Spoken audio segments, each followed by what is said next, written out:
Halo, nama saya Zakir Haris Abdullah. Saya akan mempresentasikan yaitu soal UTS, mata kuliah Enterprise Resourcing Planning atau ERP. Di sini instruksinya yaitu kita ditugaskan untuk merancang tampilan dan alur logika sistem secara virtual. Eh, dari UTS ini kita harus melanjutkan apa yang sudah kita submit pada tugas sebelumnya. Pada tugas sebelumnya yaitu kita diminta untuk,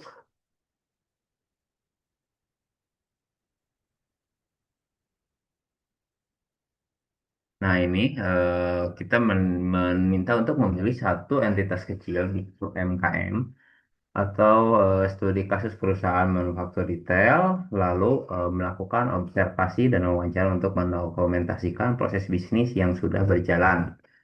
Lalu fokusnya pada tugas sebelumnya yaitu menentukan apa yang akan dibangun berdasarkan masalah bisnis nyata.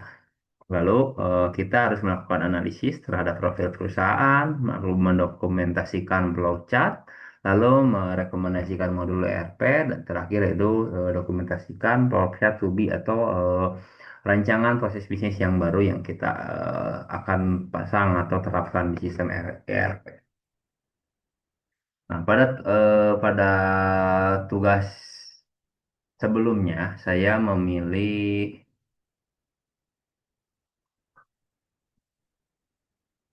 tugas RP. Nah, ini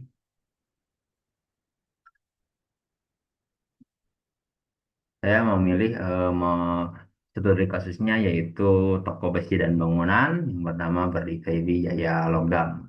Ini berikut rancangan dari flowchart, profil perusahaan, lalu proses rekomendasi dan kesimpulannya. Saya sudah membuat satu mock-up. Nah, ini pada Figma, itu yang berisikan ada dashboard, manajemen inventory, lalu ada membuat PO atau menambahkan pembelian untuk inventory tadi, lalu ada POS, yaitu untuk penjualan, lalu ada pengiriman, dan di dalam pengiriman lalu ada pelanggan dan utang. Oke, kita lanjut ke slide presentasinya.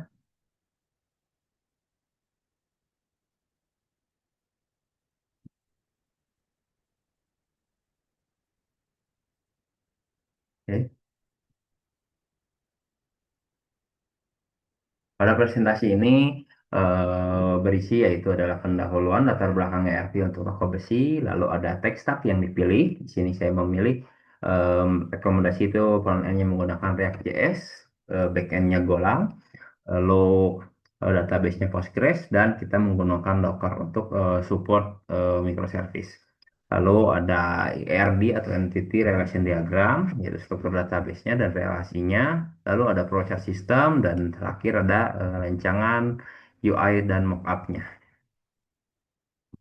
Nah, sesuai dengan yang sudah disubmit pada tugas sebelumnya, itu adalah masalah yang dihadapi oleh toko besi ini, yaitu selisih stok antara fisik dan gudang.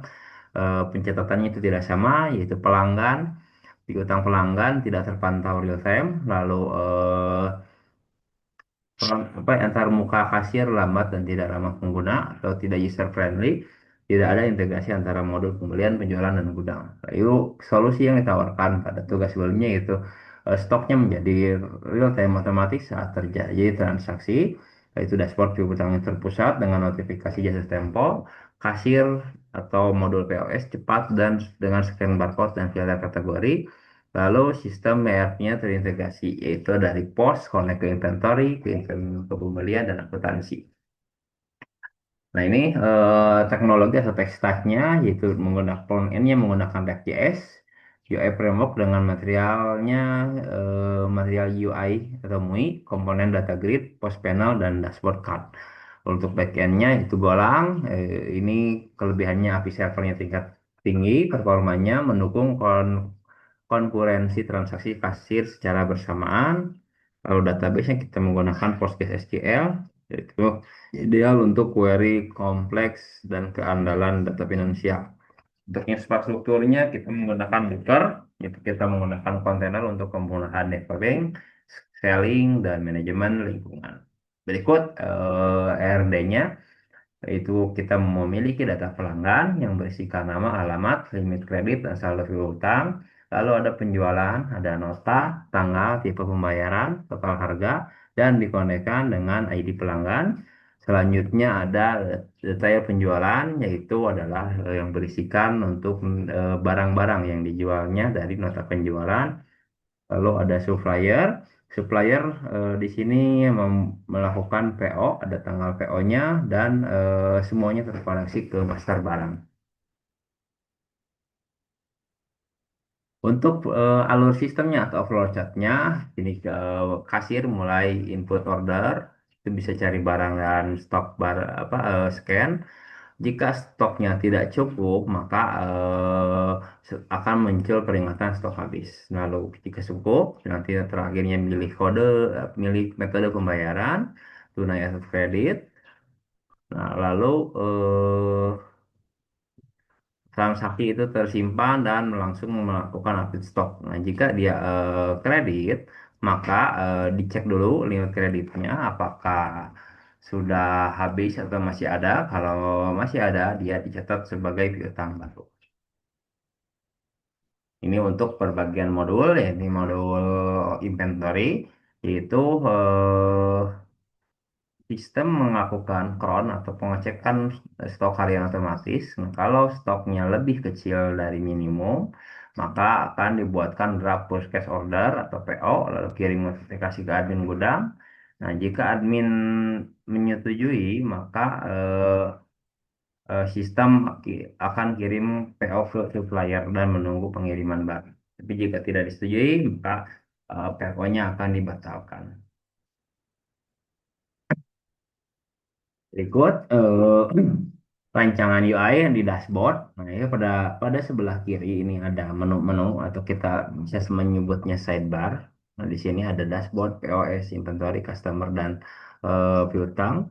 Lalu di bagian dashboardnya di sini ada card, nah itu ada daily revenue, critical stock, ada overdue risk, ada yang sudah melewati batas piutangnya. Lalu ada transaksi terakhir dan ada peringatan stok di sini. Lalu di bagian bawahnya itu adalah ada notifikasi bahwa ada yang harus dikirim hari ini. Ini berikut adalah rancangan untuk kasir atau POS-nya. Kita buat sederhana saja. Jadi di bagian tengah ini langsung kita tampilkan produknya. Nah, kita tampilkan produknya, kita bisa memfilter bagiannya per kategori. Nah, lalu nanti ketika ditambah-tambah, maka akan masuk ke card sebelah kanan ini current order. Nah, di sini kita bisa tambah atau kurangkan jumlah pembeliannya. Di bagian bawah itu ada hold, ada pay now, ada checkout. Lalu ini ada rancangan inventory management. Nah, di sini ada total SKU-nya, ada yang sudah habis stoknya, ada yang stoknya menipis. Lalu di sini ada data-data pengadaan atau pembelian terakhir. Di sini untuk tampilan piutang. Nah, di sini di atasnya ada total. Totalnya ada total piutang, ada yang sudah melewati 30 hari. Nah, lalu ada rata-rata, lalu ada credit health index. Di sini ada daftarnya, ada nama customer, ada alamat, ada credit limit, dan current balance.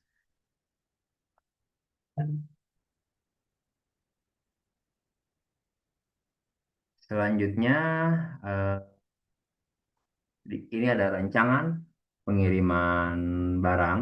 Nah, di sini ada total pengiriman dalam perjalanan, siap kirim dan terkirim. Berikut adalah data-datanya. Lalu ada rancangan UI untuk push order. Ini di atas itu ada filter-filter, ada filter supplier juga. Ada PO number, nama supplier, tanggal, itemnya ada berapa, lalu ada total, status, dan aksi. Nah, ini tampilan untuk membuat PO baru. Seperti ini. Di sini memilih dulu suppliernya, tanggalnya, lalu ada order itemnya. Sekian rancangan UI yang sudah saya buat dari tugas sebelumnya, menindaklanjuti tugas sebelumnya. Untuk koneksi Figma-nya mungkin saya bisa start di sini.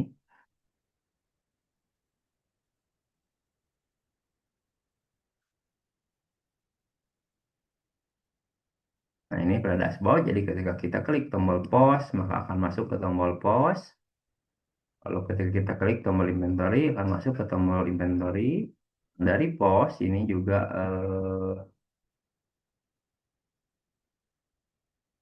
ini ketika kita klik pause.